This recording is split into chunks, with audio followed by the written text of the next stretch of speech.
And now we're going to move on to our guest speaker for today, Dr. Christopher Resnik. Chris is a prosthodontist in private practice in Winter Park, Florida. He received his dental degree and his specialty training at the University of Pittsburgh. And he's on the faculty of the Resnik Institute, which is the preeminent implant training group in the United States. And today he's going to continue his discussion of restorative options for single and multiple unit restorations. And he's going to talk today with a guide to cement retained implant restorations. Dr. Christopher Resnik, it is all yours. Thank you, Neil, for the great introduction, and thank you for having me back again today. Very great insight there from the panel, as always. There, it's amazing that it's been 5 years since COVID started, and we're still around and dealing with the ramifications of it. But thank you to everybody. Today, we're going to talk about cement retained implant restorations. We're going to do kind of a deep dive into them, so we'll jump right into it. So the objectives of today, we are first going to talk about the indications and advantages, reasons why we do cement retain restorations. We'll then go over the complications and disadvantages that are associated with cement retain implant restorations. We will then distinguish between different types of cement that we can use for these cement retain restorations. We will learn the characteristics that we're looking for when dealing with implants and cementing restorations to choose kind of the ideal cement for that scenario. And then lastly, we'll go over a process on how we're able to deliver a cement retain restoration to limit the amount of complications that we would incur. So we'll dive right into it here. And last webinar, we talked about all different types of restorations we do in implant dentistry. The three main ones are cement, screw-mentable, and screw. Today, we're just going to be focusing on cement retain restoration. So where we put an abutment in the mouth, we torque it down, and then we cement a crown similar to like we do every day in practice, like traditional crown and bridge here. So if we look at the indications for cement retained implant crowns or advantages to doing them, probably the biggest one is going to be aesthetics, especially in the anterior aesthetic zone here. A lot of times the patient's premaxilla prohibits us from placing the implant towards the lingual of the incisal edge, and we're left with a screw channel that would be either through the incisal edge or coming out through the facial. And we know this happens a lot of times just from even our treatment planning. So we're able to know prior to going into these cases where we're planning the implant on our 3D CBCT treatment planning with our diagnostic wax up, we can see, okay, we're going to have a screw axis that's going to be coming through the facial here. So we know going into it that we're already going to be having to do a cement retain restoration. So again, it's most common in the premaxilla, but if we're to do a screw retain restoration here, we're left with scenarios like this, which it may have been acceptable 15, 20 years ago, but today, in today's kind of society, patients are not going to tolerate this with a screw channel coming out through the facial. They're always going to see kind of the remnants of a composite restoration there. So this is where a cement retain restoration really is beneficial at bridging the gap or protecting that screw channel access here. Second advantage is going to be passivity of the restoration. So if we're dealing with cases, especially with multiple implant restorations here we have a 4-unit prosthesis on 3 implants. To do a screw retain restoration here, we would need to make sure that all of those abutments are going straight into the implant passively. And we know that those implants are not going to be 100% parallel. So it's going to be more difficult to achieve a passive restoration.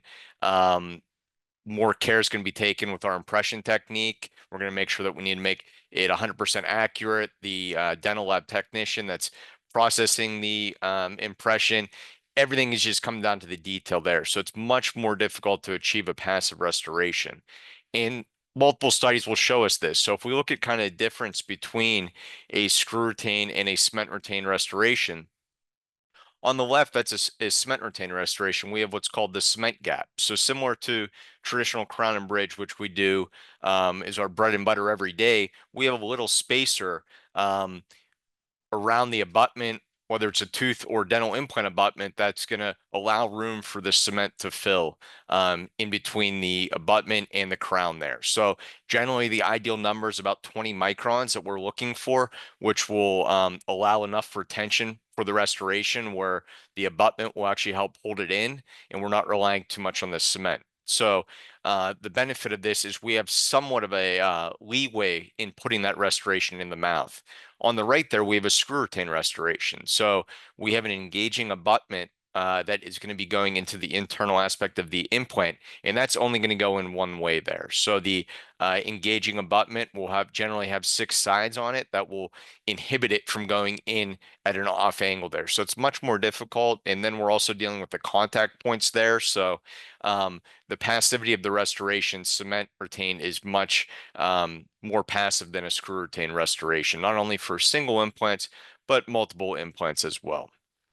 Cost is another advantage of cement retain restorations. A lot of times we can get away with a stock abutment, whether it's a straight or aesthetic abutment, especially in the posterior. If we have a good implant location centered mesiodistally in between the neighboring teeth, we can put a stock abutment in there. We can prep it in the mouth, and that will save you the cost of having to go through with a custom abutment there. So that's another advantage of doing a cement retain restoration. Next, traditional prosthodontics. So every day, restorative dentists are doing crown and bridge day in and day out there. So when we do a cement retain implant restoration, once you put the customer stock abutment into that implant, it's bread and butter. We're just cementing a crown onto the implant abutment there. So it's the same thing that we're doing day in and day out there, using the same materials that we're used to using there. Stable occlusion.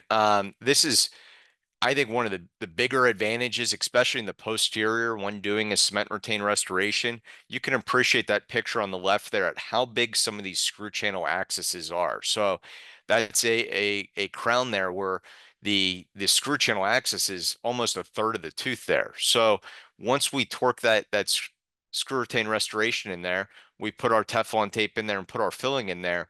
They have a brand new crown with a third of the crown being filling material. So what's going to happen is over time that filling material is going to wear a lot more rapid than the zirconia restoration that we're prescribing here. And a lot of times, if we have a perfect implant placement, for instance, the case on the upper right there, we have the screw channel going right to kind of where that implant's restoration is going to be receiving the force there. So that's kind of ideal there, but that's also going to be what's going to be wearing the quickest here. So by doing a cement retain restoration, we're not having to worry about that composite restoration or whatever restoration we're putting in that screw channel from wearing, because no matter what we put in there, it's going to wear a lot more rapidly than a zirconia crown.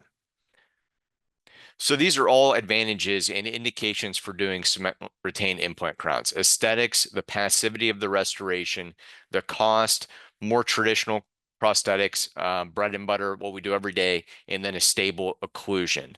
Now with that, there are its inherent complications or disadvantages and why people lean away from doing cement retain implant crowns.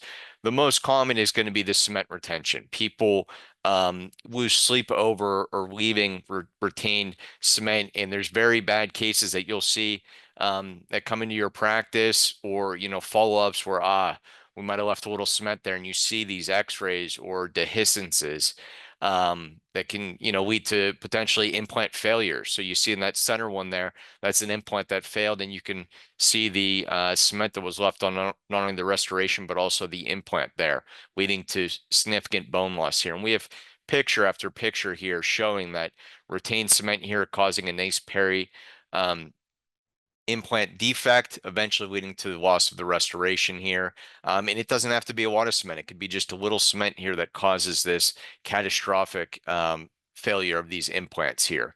And sometimes it's visible, and other times we don't know what's going on, and we're just losing bone loss until it's too late, and we have to remove that implant here. So there's a lot of literature out there about cement and peri-implant disease. This is probably the most pioneering study by Wilson back in 2009 in the Journal of Periodontics pathology, where he found that 80% of peri-implant disease was caused by excess cement. Now, interestingly enough, once the cement was removed, 75% of these cases resolved. So kind of putting a direct link to this excess cement and peri-implant disease. So the timing of his restorations varied from 4 to 9.5 years, average about 3 years here. But those are some kind of alarming statistics here on how prevalent excess cement is to peri-implant disease. And the good news is, once we diagnose that we've left excess cement, we're able to resolve a lot of these cases here through removing the cement and a peri-implantitis protocol.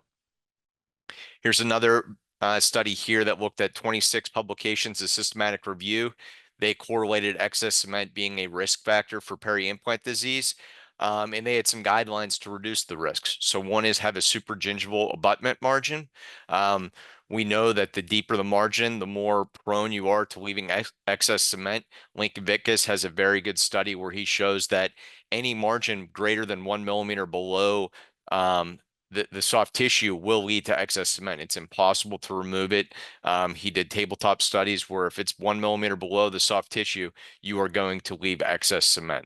And then also early follow-up. So this is something that I do in my practice, where if I'm doing a cement retained restoration, I will get them in for a hygiene visit much sooner than if it was a screw retained restoration, just to let that hygienist get in there and use their tools that they're used to using around that implant to make sure that we don't have any excess cement. And then I can also check the soft tissue around that implant to make sure it's healing properly.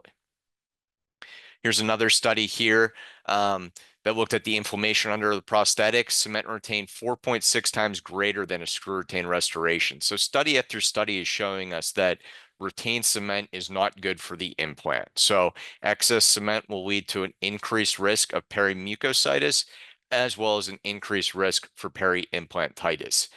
Now, there's kind of a correlation here between periodontal disease and peri-implantitis. So depending on your practice, you're going to see a lot of periodontal disease that comes in. Depending on how many implants you do, you may see peri-implantitis. But traditionally with periodontal disease, you'll see a patient like this that has very heavy plaque buildup, calculus.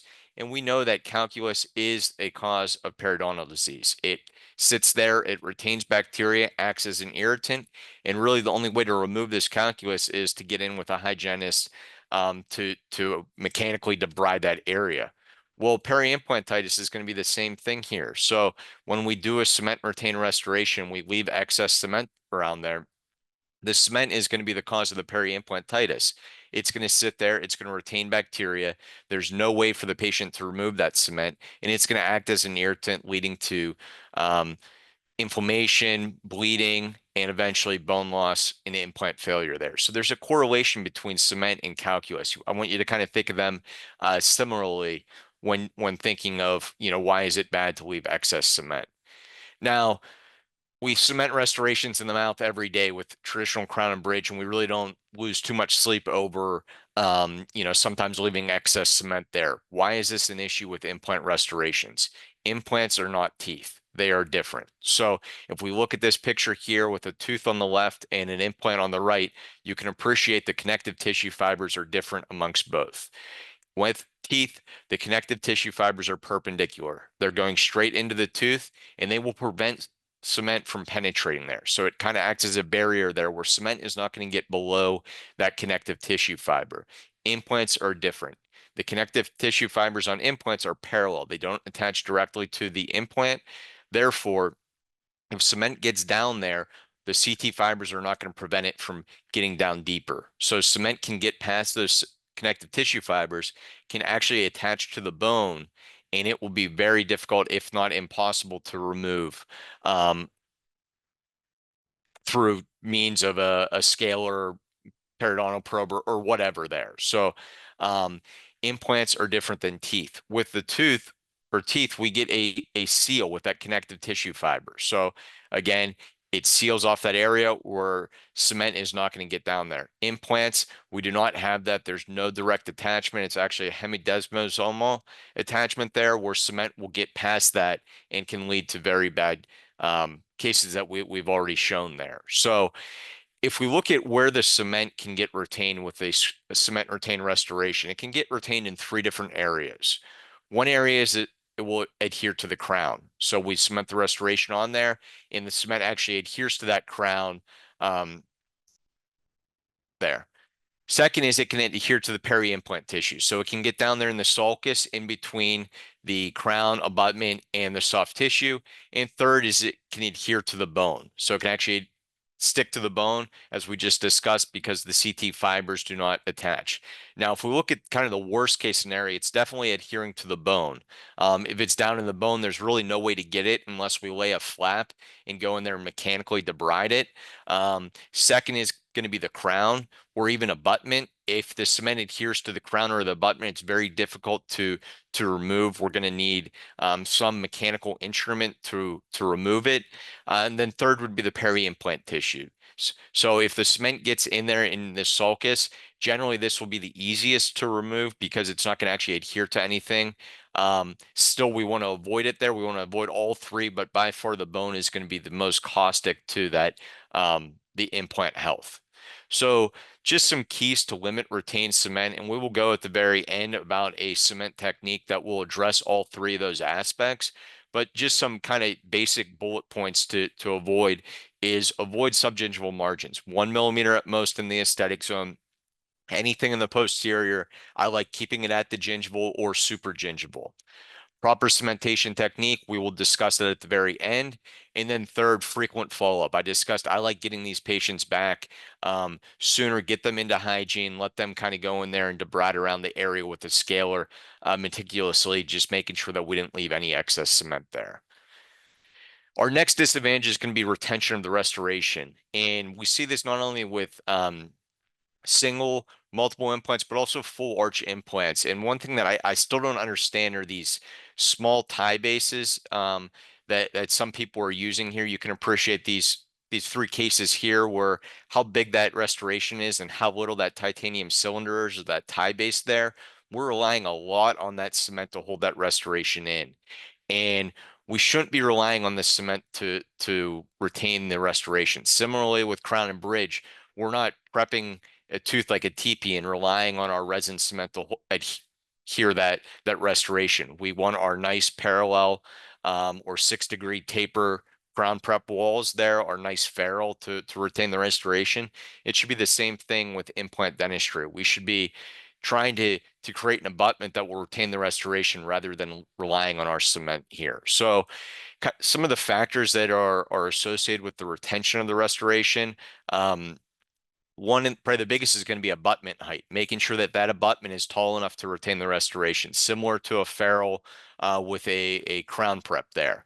The abutment surface area, making sure that we're not placing a 3 millimeter implant in a molar site there. We have a nice 5 or 6, 7 millimeter implant in there to fit a molar area there.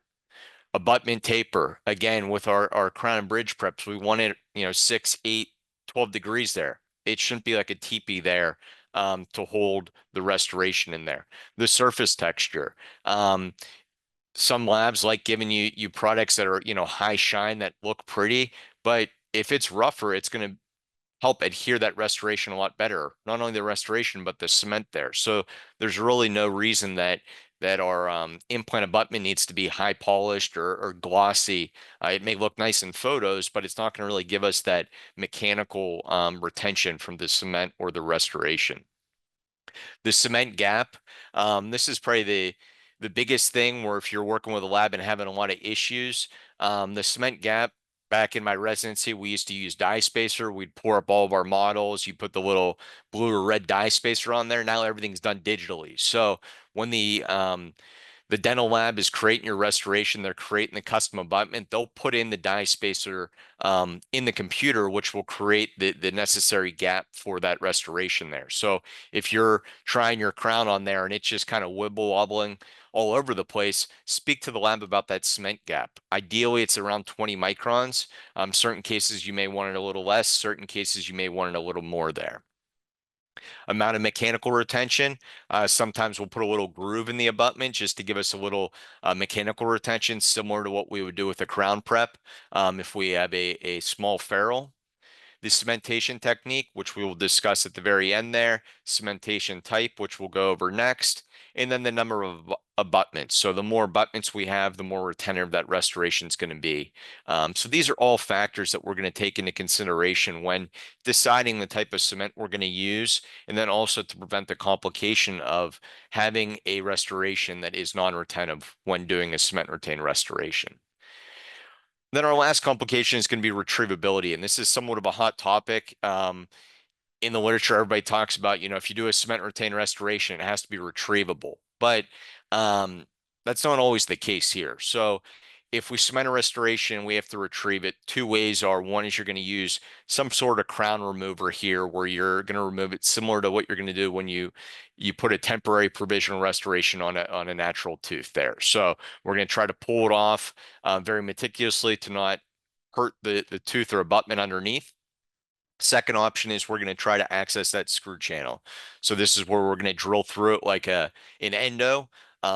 Ideally, it's going to be in an area that's not going to destroy the crown where it's coming out through the facial in the aesthetic zone, but we're going to attempt to try to navigate and find that screw channel here. Now, one of the issues with retrievability is it can lead to some issues with the implant or abutment fracture. So if you put excess force on the crown, so let's say you put a restoration on there, now you're going to try to retrieve it, and you're going to try to pull, wiggle back and forth here. There's studies, case reports in the literature here where abutments fracture, implants fracture, and then you turn a bad day at the office to a very bad day at the office, where now you have to explain to Mrs. Smith that, we try to get your crown out and now we're going to have to try to find your implant out and kind of start from scratch there. So that's a very big issue. Second is accessing the screws. So we talked about in the anterior aesthetic zone on how cement retain restorations really are ideal for aesthetics because a lot of the times it's coming from the facial.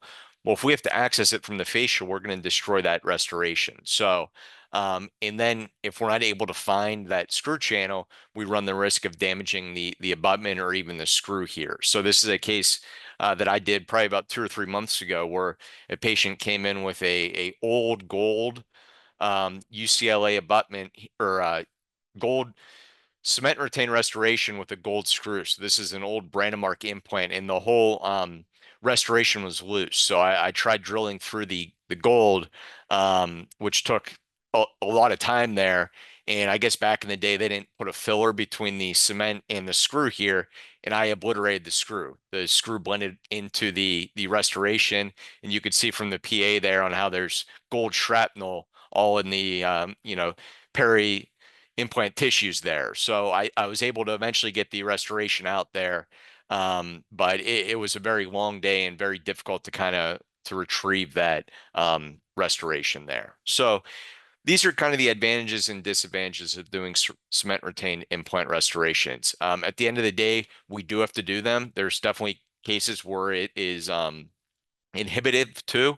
So what type of cement are we going to be using and what is our technique? So if we look at our ideal cement, that's kind of the $1 million question that everybody wants to know. And unfortunately, it's not that black and white where it's use this cement and sail off into the sunset there. So if we first look at the characteristics for our implant cement, we want it to be retentive. So we want it to retain that restoration. So we're not at home golfing on a Saturday and somebody calls, hey, my crown just fell off. We don't want to be dealing with that. Second, retrievability. So there's certain cases where you may want it to be retrievable, and I'll kind of go through that in a little here on how the retrievability aspect is very big in the literature, but we don't need that many cases where the restoration needs to be retrievable there. Tissue biocompatible, ideal consistency, film thickness. We need it to be able to flow into the restoration, then allow it to be fully seated on the abutment. Ideal strength, a durable bond between dissimilar materials. So the majority of the cements that we deal with day in and day out are not made to bond to titanium. They're made to, bond to enamel or dentin kind of in the mouth there. So we're utilizing cements that really aren't the best with titanium with there. Workable setting time, we don't want it to set too quick. We don't want it to be too long. Radiopaque and aesthetic. So these are all kind of characteristics for our implant cement. We're going to focus on two of them, and that's going to be the retention and the retrievability aspect of it.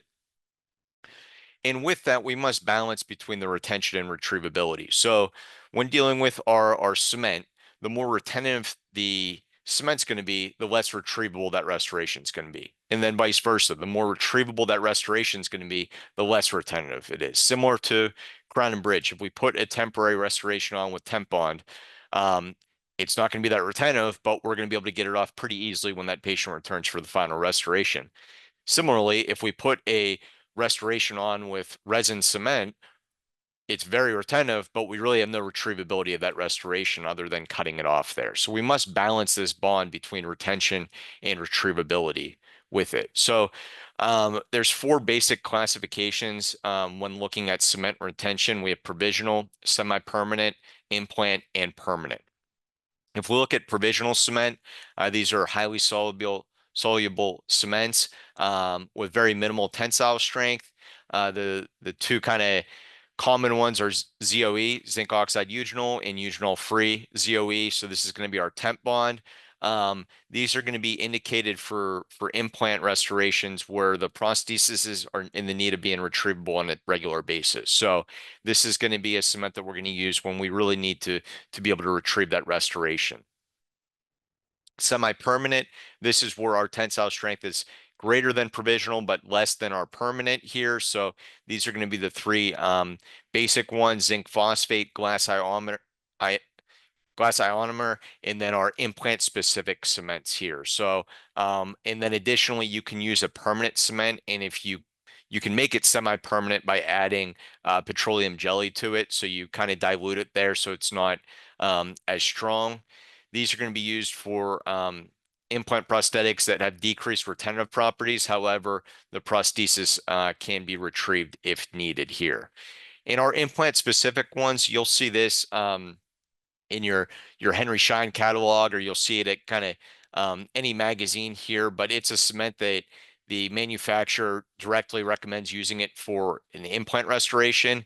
And pretty much the majority of them are temporary resin-based non-eugenol cements. So they're going to be resin-based cements that have a lower retentiveness than our everyday resin cements that we're using with our traditional crown and bridge here. These are four of the more common ones that you'll see in the industry. And then our last are going to be our permanent cements. These have the highest tensile strength. This is what we're using every day for our traditional crown and bridge. We have our resin modified glass ionomer resin, and then our zinc polycarboxylate. These are the three main categories. This is used for definitive cementation when we are not planning on removing that prosthesis. So for a restoration that has no need for retrievability, or a restoration that has very poor retention. So it has very short ferrule, poorly contoured abutment. We're going to be using our permanent cement for that. So if we look at the studies on these different types of cement, there's three aspects that the literature will kind of review these cements. One's going to be the peri-implant health, so the inclination towards, I guess, peri-implantitis, retrievability, and then retention of the restoration. So if we look at first the peri-implant health, this is a good study that compared our Premier implant cement and temp bond. And they found greater incidence of bleeding separation with Premier implant cement than temp bond. Similar retention. The Premier implant cement, the retention was a little longer than our temp bond. Excess cement, kind of the conclusion of this was, though, any excess cement will lead to a higher prevalence of peri-implant inflammation and bone loss. The reason that Premier had greater incidence was because temp bond was easier to clean up. But even with temp bond, we did have cases of increased peri-implant inflammation. Duralon, this is going to be one of our permanent cements. It's a polycarboxylate. It's a great cement. However, this is a big no-no for implant restorations. On the manufacturer's instructions, and several studies will show you that it's not suitable for cementing the titanium due to corrosion. So this is one that just put an X through. You should never use Duralon with dental implant restorations here due to the corrosion. Radio opacity. So studies will show you that using a radiopaque cement for cement detection and retrievability is a advantage. So this study here looked at 8 of the more common cements, and they found that the zinc containing cements were the most radiopaque or had the highest gray value. Now, one thing with radio opacity that is important to consider is it's only going to show us the mesial and distal dimension of the cement. So this case on the bottom right here, that cement is dislodged in between the implants. But if we have cement that's on the buccal or lingual, that's not going to show up radiographically. So yes, using a radiopaque cement is a advantage. It's limited by where that cement is retained, as well as how much cement there is. So depending on the thickness of the cement, how much cement, it may not even show up radiographically. So yes, using a radiopaque cement is an advantage. It does have somewhat limited relevance depending on where you leave the cement or how much cement is left in that area there. So here's another study that looked at the most common cements. They found that the most radiopaque were the ones that contain zinc, then next by resin reinforced glass ionomer, and then composite cements here. They found that the resin cements were radiolucent here.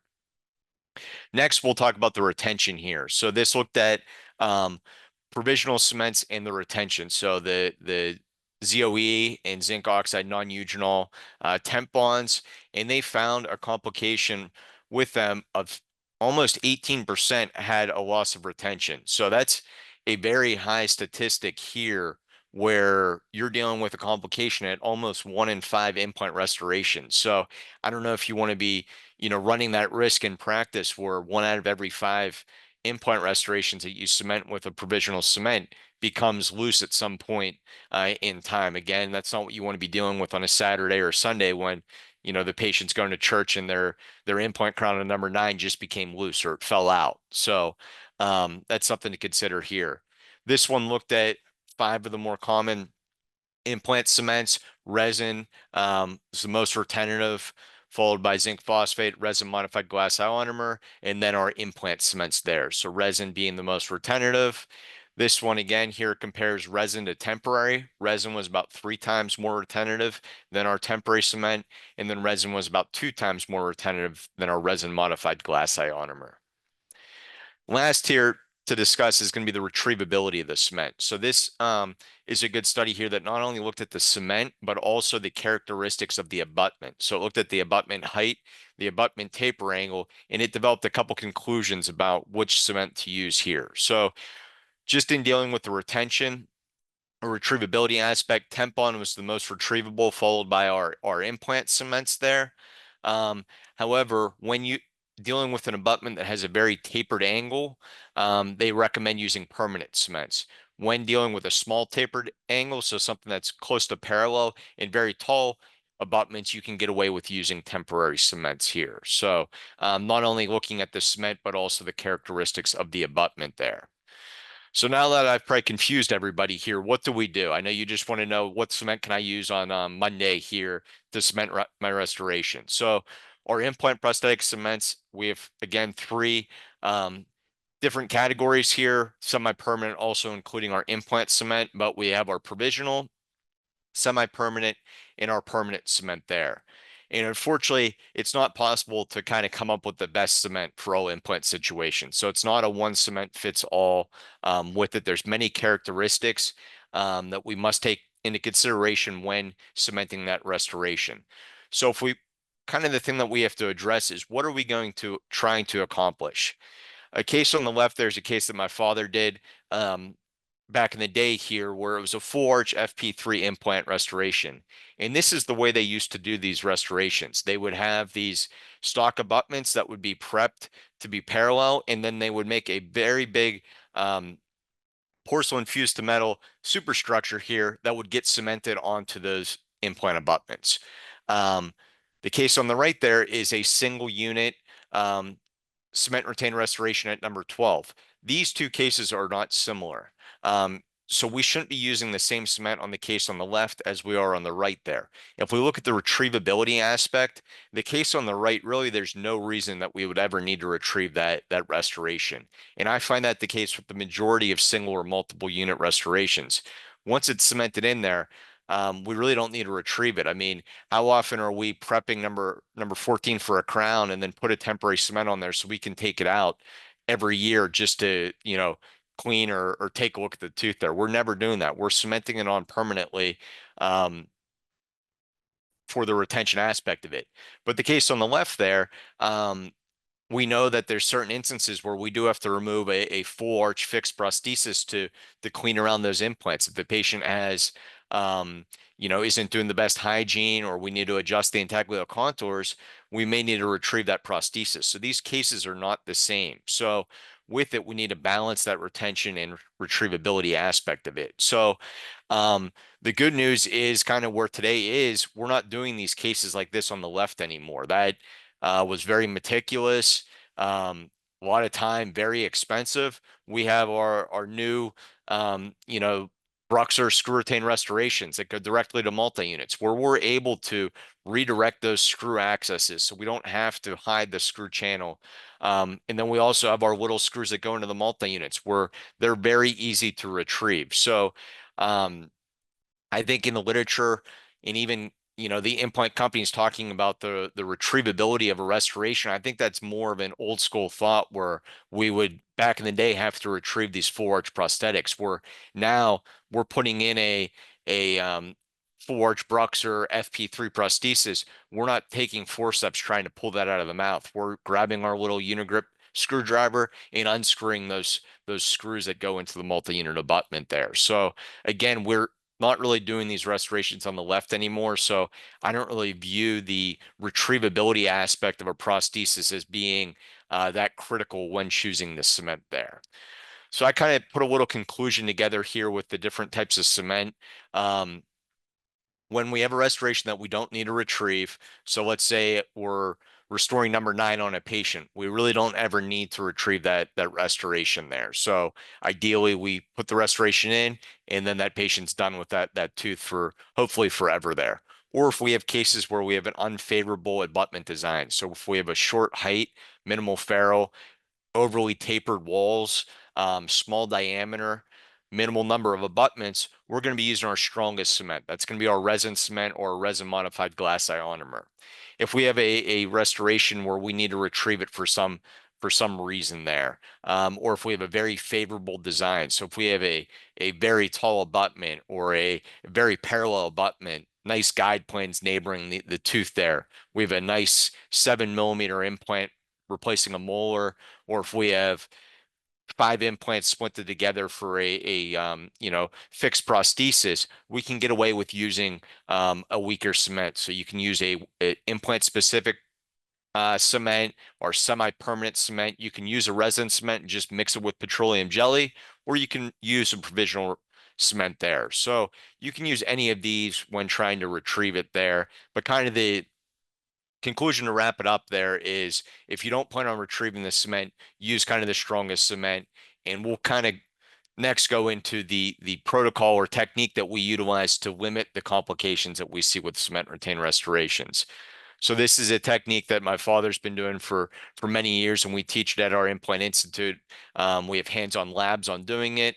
A cement technique to limit the excess cement there. So if we jump back to retained cement and look at the 3 locations, we have the crown, the peri-implant tissues, and the bone there. So again, the bone's going to be by far the worst area that you want to lock cement into, followed next by the crown or abutment, and then last by peri-implant tissues, but you don't want to lock it in anywhere there. So our goal is to not have any retained cement when we're doing a cement retained restoration.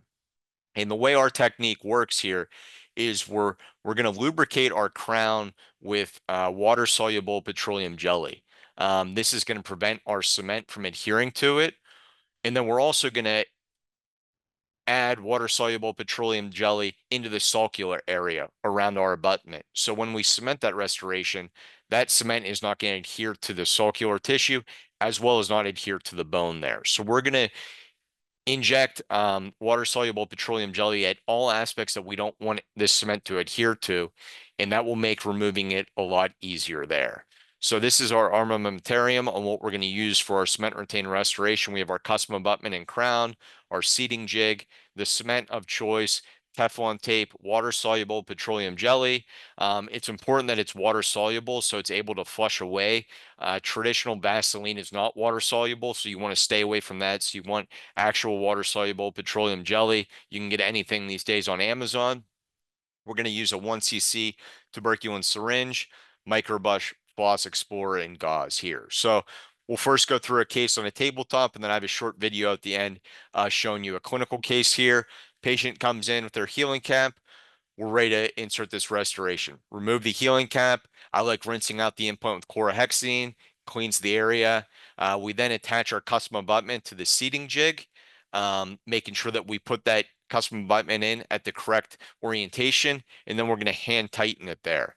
Now, the importance of a seating jig is not only to get that custom abutment or abutment at the correct orientation, but it's also to not prevent excess torque on that implant there. So if we're screwing in that abutment without a seating jig there, we're putting all the force on that implant. So what this seating jig is doing is it's preventing excess torque on that implant when doing it. And I love these that Glide will send you there. It even has the number of the tooth you're doing. So if you have a case with multiple implants, you'll have a seating jig for each implant. So those are really great there. Make sure your lab that you use includes them with you here.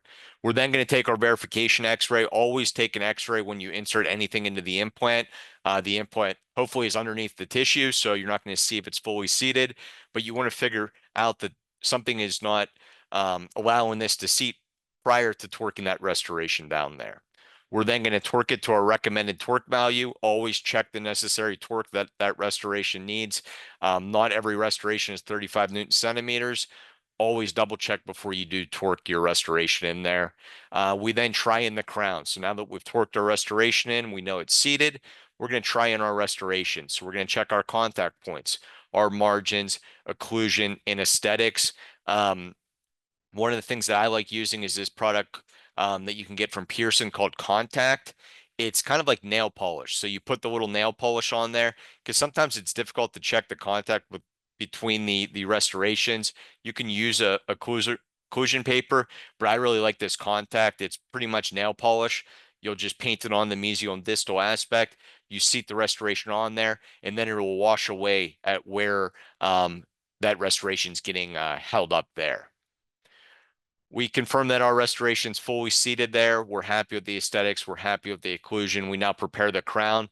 Depending on the type of restoration, zirconia, Emax, gold, and the type of cement, we'll prepare it, whether we have to sandblast it, we apply a primer, etch, whatever, we'll do that. We then are going to retorque the abutment. So we know that screws tend to relax after about 10 minutes there. So we're going to retorque it at least 10 minutes after to that full torque value. We're then going to put our Teflon tape in there. And one thing that highly recommend is using colored Teflon tape. I remove a lot of old restorations that have been in the mouth for a while. Most of them were cement retained, and it's very difficult to find where that screw access is. So by using colored tape, there's really no cement out there, at least that I found, that's yellow, but you can get any color you want from Home Depot. It's the same as our white Teflon tape, but when you're drilling through the restoration and you see the abutment, you'll see yellow. So you know to stop. If you use white Teflon tape, that's the same color as 95% of the cements. You're not going to know that's Teflon tape. So I highly recommend using a colored Teflon tape. It will just save you a lot of time when you do have to retrieve these restorations in the future, just knowing where it is. And even use this with our screw retain restoration. So when you drill through the composite's going to blend into the white Teflon tape. So by having it yellow, you'll drill through the composite, you'll see yellow, or you can pick any color you want. But you'll see that color and then you know to stop there. So that's a kind of a tip there for retrieving these restorations. We're then going to grab our 1 cc tuberculin syringe, and you're going to fill it with water-soluble petroleum jelly. Again, you want to make sure it's water-soluble. Avoid Vaseline, which is not water-soluble. And we're going to use this to inject around the sulcular tissues around the abutment, as well as the restoration here. So the first thing we're going to do is apply the petroleum jelly here to the underside of the crown. Now you want to avoid the area that's going to be going on the abutment. So on that right side there where the little red checker box, you don't want to put it in there because it's not going to allow the cement to adhere as well as it should here. But go around the margins, go around the contact points, and apply the petroleum jelly there. You need a very thin thickness there, but this is going to allow, once the cement comes out after you put it on the abutment, it's going to allow cleaning it very easy because it's not going to adhere to the crown. We're next going to grab our syringe that we filled and we're going to go 360 degrees around the abutment. It's important that we're going below the margin. So if our implant abutment is 1 millimeter subgingival, we should be going below that 1 millimeter mark, injecting the water-soluble petroleum jelly. This is going to prevent any of the cement that goes below that margin from adhering to the bone or the soft tissue in that area. It will make cleaning it very easy because it's not going to stick to anything there. So we're going to go around 360 degrees. We're then going to apply our thin film of cement. It's important that we don't just fill this up to the brim and then seat it. We only need a very thin film of cement. Remember, our ideal cement gap's about 20 microns here, so you don't need much cement for these restorations. We're then going to seat the crown. Once we seat the crown, we're immediately going to remove the restoration. So you push it all the way down to the margins. You then remove the restoration. Here you on the right here, you can see that the cement that expired, some of it is around the crown. We're then going to just take our gauze. We're going to wipe that away. Here we are wiping it away. We're then also going to go down around that implant abutment using our bended brush or micro brush. We're going to remove the excess. So where we applied that petroleum jelly, we're going to remove that excess cement there. We're then going to reseat the restoration. Faucet means you go to distal. It's important when doing this that you go all the way to the neck of the implant so you don't just break the contact points, but you go all the way to the neck of where that abutment is. So here's a clinical case just highlighting this technique here. So here, I already put my abutment in there, my template. I'm going to grab my water-soluble petroleum jelly here that's in the syringe. I'm going to go 360 degrees around. Here I am going to just kind of brush it off with a micro brush, and I will remove that inside there in the internal aspect. Next, I take the petroleum jelly here. I'm going 360 degrees around. Now, this is a posterior cement retainer restoration, so you can appreciate where those margin levels are. That's what I recommend doing in these posterior cases. There's no reason that that margin needs to be subgingival there. So I like making them super gingival whenever possible because then I'm really able to remove that excess cement there. But I'm going around 360 degrees in that sulcular tissue. We're then going to apply the cement. So I fill it up here, and then what I'll do is I'll take a little micro brush and just remove the excess there. So again, you just need a very thin marking of cement in the internal aspect. We're then going to insert the crown, push it all the way down, making sure that it's all the way down to the margin. Then I remove it.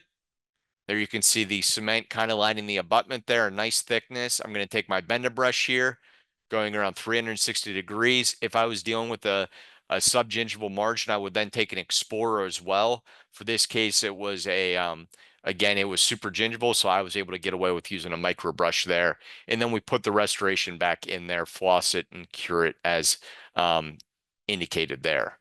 So going through that technique to kind of summarize here, we're worried about cement getting in this area here. The CT fibers do not directly adhere to the implant, so the cement, when it goes down, nothing's going to stop it there. So we're going to apply our water-soluble petroleum jelly into that sulcular tissue, as well as on the sides of that crown. So when we cement that restoration, the excess cement is going to go to those areas, but we have our petroleum jelly there. So it's going to make it very easy to cleanse off there. So we're going to remove it not only from the sides of the crown, but also from this sulcular area there. We're going to go in there with a bending brush, explore, remove that cement before reseating that restoration there. So this is kind of our foolproof method, where you don't really have to lose sleep over it. It is a little more meticulous than what we do with traditional crown and bridge, but you'll be able to take this into practice and do these cases without stressing out, worrying about this excess cement there. So to conclude on this topic here, our cement retained restorations, we do have the advantages, aesthetics. We have to do it a lot in the anterior maxilla due to the um, screw channel access, passivity. It's traditional crown and bridge. Um, the occlusion, we're not having to deal with the composite access holes. Big disadvantages: cement retrieval, leading to our peri-implantitis, and then the retention retrievability aspect of the restoration. If we look at which cement, again, it's not that black and white. We must determine the goal of the restoration. Do we want a restoration that's very retrievable? We want one that's very retentive, or do we want one that's somewhat in the middle there? So depending on the case there, if we want something that's very retentive, our resin cement's going to be the go-to cement. That's going to be the strongest restoration, or strongest cement for the restoration. If we want something that's retrievable, we want our implant-specific semi-permanent provisional cement, that's going to give us the best chance of trying to retrieve that restoration. Use this cement technique that we teach at the Institute here. We've been doing it for endless years here. We have hands-on labs doing it. It works out very well. It's foolproof here. But if we look at the three areas that we don't want cement to adhere: bone, crown, pericircular tissues, we're putting water-soluble petroleum jelly in all those areas. So when that excess cement goes there, we're able to remove it prior to curing that restoration. So talked about a lot today. Hope you guys can take some of this information to your practice. Thank you as always, and turn it over to you, Dr. Park. Thank you, Chris. That was an excellent, excellent lecture, structured really well. You gave us the scientific background and you gave us all of the practical hints to make this work. So I really, really appreciate it. I know you helped a lot of docs. I've got some questions. If you got a Yeah, few minutes, yeah, absolutely. Go we'll for it. answer some questions. Yep. You did start by talking about the ability to use a stock abutment was one of the advantages of cemented restorations. But then you talked about being subgingival was a huge risk factor for peri-implantitis and for cement retention. Um, I mean, to me, I think that's one of the reasons that stock abutments have kind of gone away, because they're almost always subgingival somewhere, and way more subgingival than you would like. Do you use stock abutments very often? Exactly. No, I do not. I do not. There's certain cases that you can get away with it where, let's say I have a patient that they're going up north. It's hot in the summer down here in Florida. Let's say the implant's healed and they're going up north next week. I'll put a stock abutment in there. I can get a crown turnover in a day. 98% of my cases are custom abutments through you guys there. So yeah, there's not many indications for a stock abutment. Cement abutments are just so much more superior these days, but there are the cases that we do still utilize them.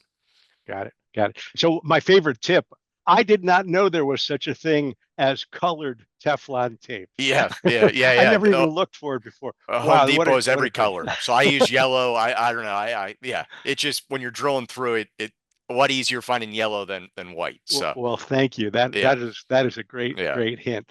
Um, so here's a question about the about installing the custom abutment, right? If you're going to do a cement retained crown, um, do you use composite over the screw access hole? Like, you tighten the screw, you yeah. put your Teflon tape, or do you just go ahead and cement right You over that? can. I don't. I put the Teflon tape up to kind of the screw channel access, and then I use the resin cement. The resin cement's going to go in there similar to the composite is. So you can, some people do.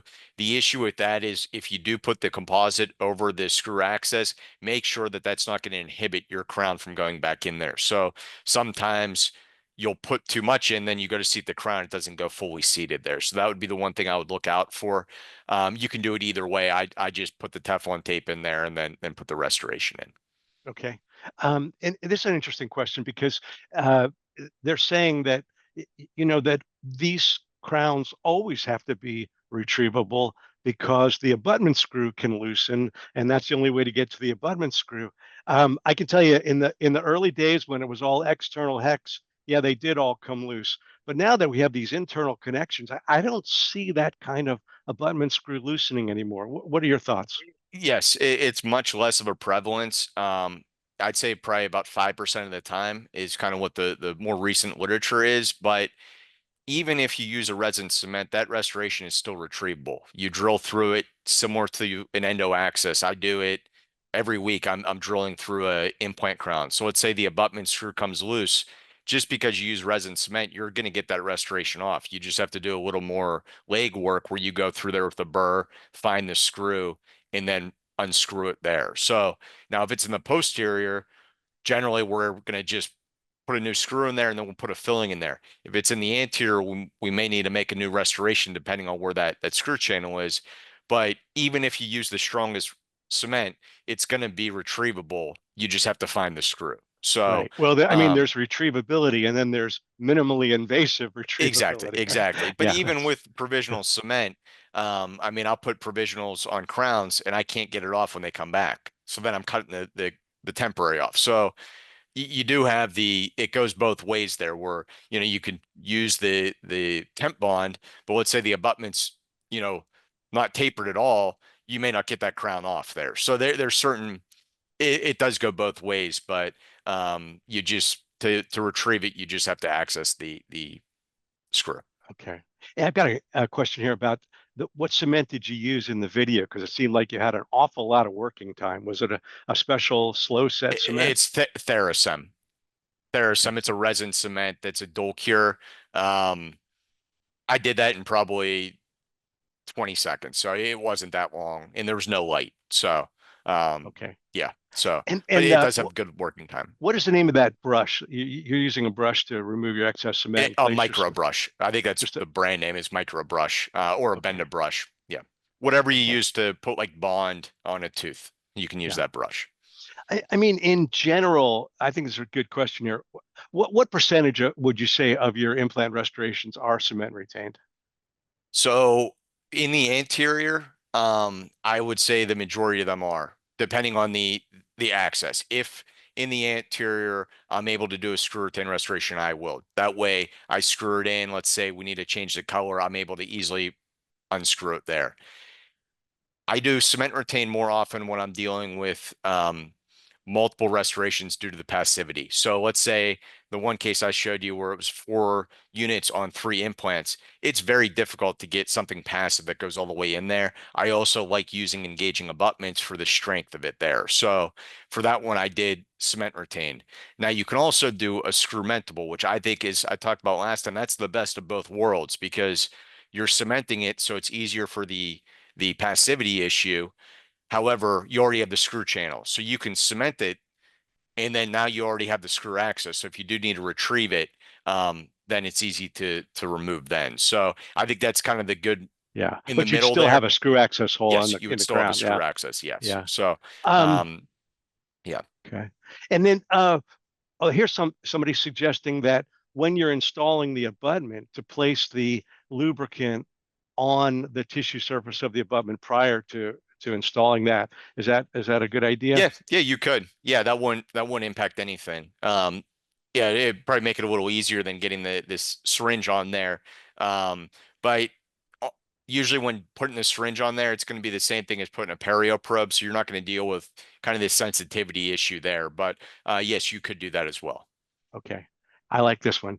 What's a good way to determine if the crown is loose due to cement failure or loose because the abutment is loose? So if it's the abutment that's loose, so the abutment retaining screw, generally you're going to be able to rotate it sideways. If it's the screw, you're going to pull it up and then the abutment's not going to move there. So you can also take an x-ray. So if you take an x-ray and there's the crown isn't fully seated there, generally it's going to be the crown's going to be loose there. Um, Whereas if it's the abutment loose, if it was fully seated to begin with, the crown will still be connected to it there.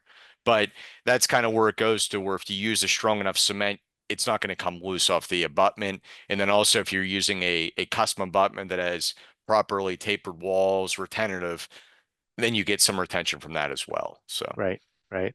And don't forget to re-torque that abutment Yes, before you do your absolutely. cementing. Yes. This was a great, great lecture. Very, very practical, very helpful. Thank you so much, Dr. Chris Resnick. And Thank thanks you, to Dr. all Beck. of you for joining us today.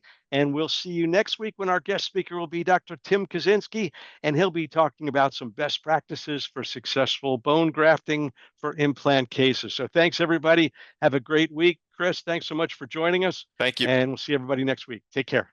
Bye-bye.